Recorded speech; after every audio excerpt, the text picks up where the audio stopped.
The Democratic National Convention is just 3 weeks away, but it looks like the party is becoming more divided. Hundreds of Bernie Sanders delegates now pledging to vote against their party's platform unless it includes Medicare for all. So what does this infighting mean for November? Independent Women's Forum senior policy analyst Kelsey Bolar joins us live to weigh in. Kelsey, thanks for being here. Let me read what this petition says. It reads as follows. Senator Sanders believes that the Democrat Party platform should advocate strongly for Medicare for all. The senator appreciates that amid a deadly pandemic, which is creating a national health emergency. His delegates understand that now more than ever, we must guarantee health care as a human right. So, Kelsey, the question to you, how does Biden respond to this petition? Well, look, this is a divide that has existed on the left for quite a long time now.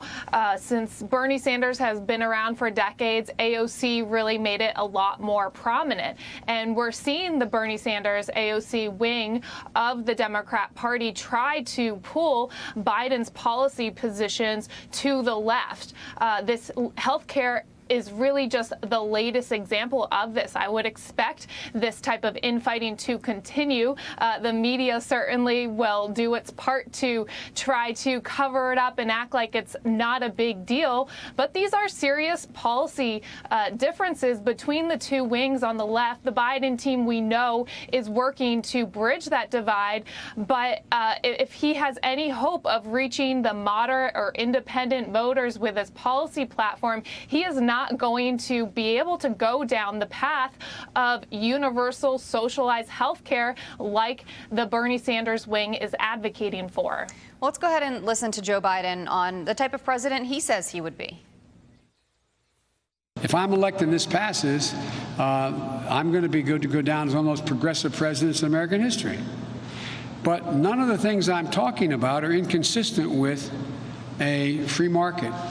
They're not inconsistent with capitalism. Kelsey, your response. Well, really, that statement is impossible. A free market contradicts the types of policies that he's already released in his teaming up with AOC and Bernie Sanders on issues such as climate change and minimum wage and universal child care. The taxpayers, of course, are paying for all of this. So this is not the free market providing these services. These are government-provided services paid for by us, the taxpayers. Let's switch gears now. Sources say Joe Biden is struggling to choose a woman as his running mate. Let's take a look at the list that allegedly Joe Biden is choosing from. There are 11 there so far by my count.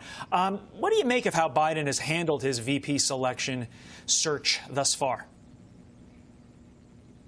I don't blame Joe Biden for waiting until the last minute possible to make this announcement because he's in a difficult position right now with the violent riots breaking out across the country, the Black Lives Matter movement, which has made this divide that we were just talking about even more difficult to bridge. And so what type of VP candidate would appease both factions of the left right now? I'm not sure there's an easy answer. And so he's really dragging his feet.